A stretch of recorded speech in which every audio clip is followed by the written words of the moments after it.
La chronique du cosmos. Chaque jeudi, le mot de l'atelier jeudi soir sur le 97.9. Vive le radicalisme.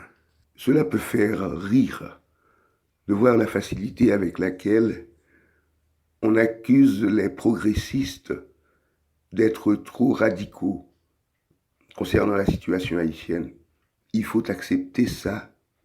Il ne faut pas se montrer déraisonnable, comme si la raison consistait aujourd'hui à accepter de pactiser avec cette logique de continuité du pire, continuité de tout ce que le PHTK dans ses multiples versions a symbolisé, la corruption, le crime, l'utilisation du pouvoir politique à des fins personnelles, le pire, l'attitude de la dite communauté internationale, mais on pourrait dire en réalité l'Occident, État et institutions, qui consiste à enterrer ce pays hors de toute logique nationale, hors de toute proposition de sortie haïtienne. Pourquoi ?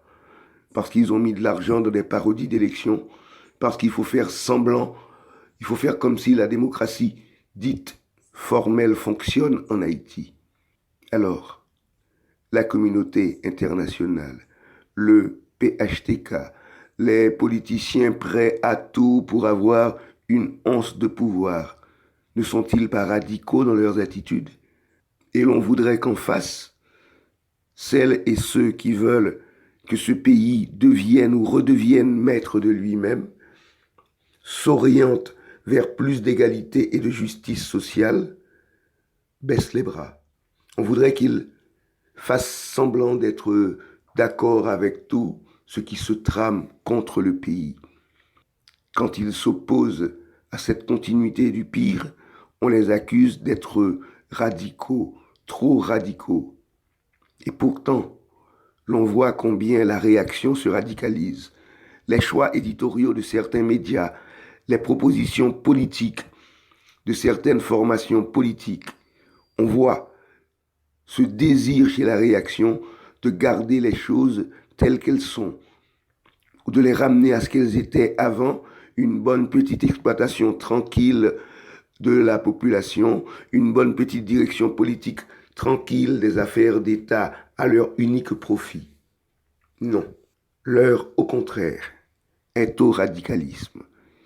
Il faut que toutes celles et ceux qui veulent voir ce pays évoluer vers plus de bien-être, plus de bonheur, plus de justice, plus d'égalité, fassent entendre résolument leur voix et leur choix.